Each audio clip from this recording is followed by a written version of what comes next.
For nearly 60 years, Arts United has worked to bring the rich, diverse talents of our region together through support of the arts, socially, culturally, and economically. Arts United, providing a home for the arts in Northeast Indiana. Excellence lives here in Northeastern Indiana. It's reflected in more than 200 nationally recognized degrees. It drives our Division I sports. It's alive in our campus life. Excellence has a name, IPFW. Around our campus, around the country, around the world. Excellence lives here. Indiana University, Purdue University, Fort Wayne. One university, two great names.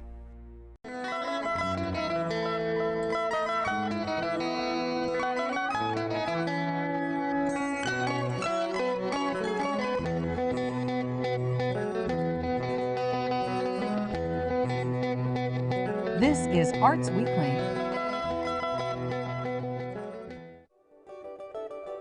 Arts Weekly is presented by the College of Visual and Performing Arts at IPFW, offering degrees in fine arts, music, theater, and visual communication and design. IPFW, the energy of the arts. Welcome to this edition of Arts Weekly.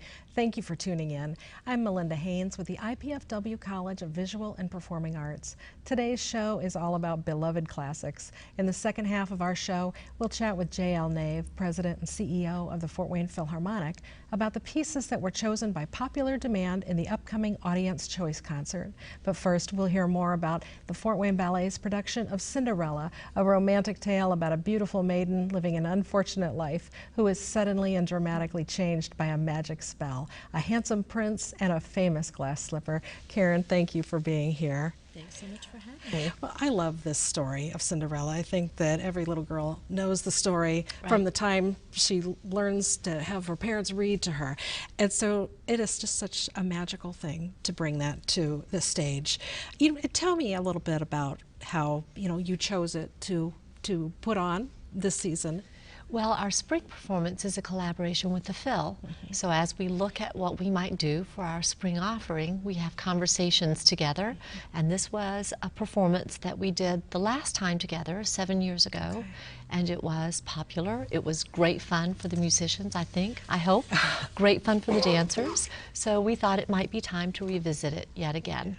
Well, I think you can't go wrong with that story. I mean, that's great, just, isn't it is wonderful. The characters are wonderful.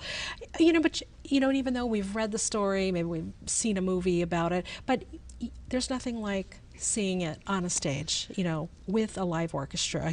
Tell me about that experience for both the dancers and for the audience. I think when you come to a performance of one discipline or another, it's really wonderful. But when you can collaborate and combine, it creates a more full experience.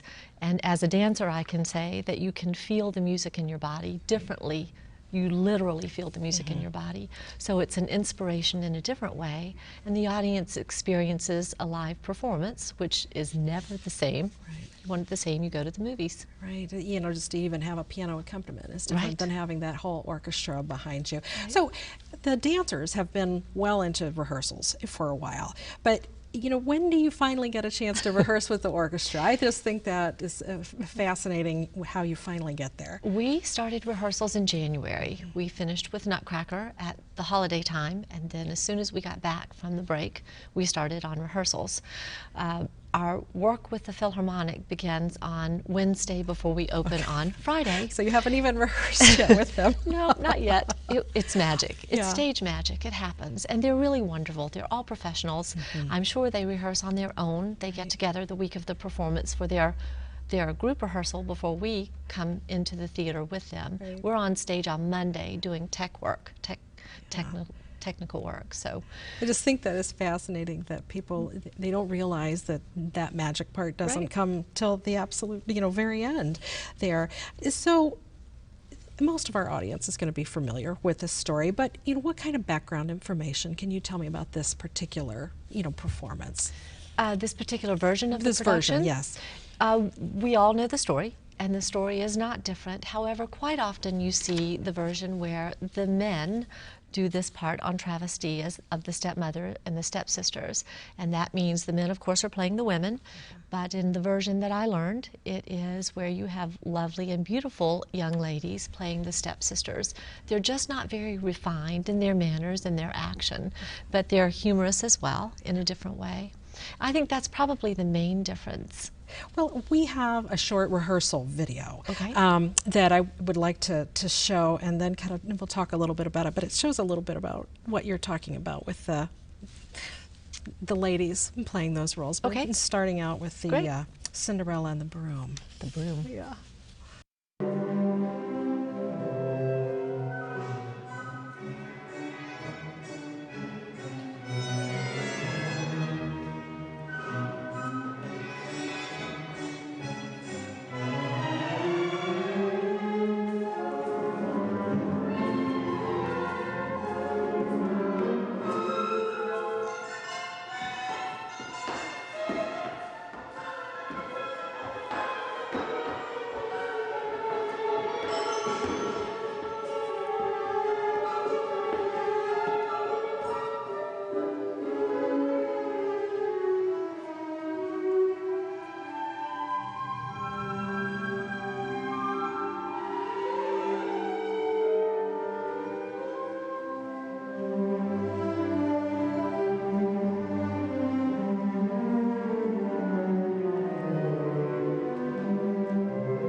Wow. Even without the costume, this Cinderella is lovely. Tell me a little bit about the dancer who's portraying her.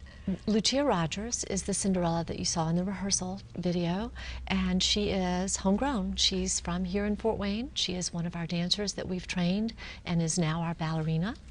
And then, of course, you saw children sitting behind a piano bench.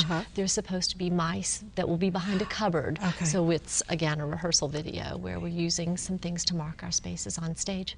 Hopefully we'll show a little bit more B-roll of some of the other scenes, but one of the things when I was watching that I was just fascinated with was how humorous this is, that the dancers, the stepsisters and the stepmother, you know, are using exaggerated acting along with their dancing to show the story, and I found myself just really laughing because they're doing such a wonderful job of portraying the silliness of those characters. Good. Yeah, what kind of challenge is that for the dancers to really be called upon to act so seriously as well as the dance? I think you always want to portray some sense of emotion or feeling when you dance, and we use our bodies, our legs, our torso, our head, and of course you can't ignore your facial features and what you're saying with your face as well.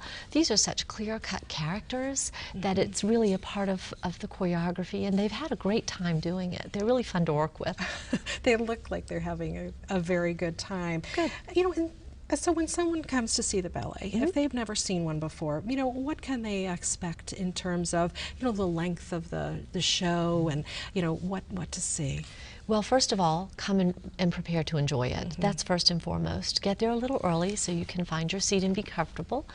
The orchestra tunes, the lights are out, the curtain opens. It is a 3-act ballet. The first act is, we have a 15-minute intermission after the first act, and then between acts 2 and 3, we have a 5-minute pause. Okay. So just bear that in mind, particularly if you have younger audience members that might need to get up and stretch a bit. As I would think that there will be a lot of children in the audience because it's just such a tale for children of all ages. All ages, absolutely. So some of those costumes that they're going to do, they weren't in the costumes in the rehearsal video, but those are very ornate and sometimes unusual. You know, tell me what it is for those dancers to experience those sort of costumes. I think we're very fortunate here in our area to have a wonderful costumer, Tess Heat, who creates the costumes specific to the production. You mentioned the broom when we were off mic. The broom was ordered specific to the time period, so it would be time appropriate, not just a broom we would use today. Right. Same with costuming. She does the research and she makes them danceable, which is its own challenge, and then hand beads all the work. Right. Now, tell me about this lovely little slipper.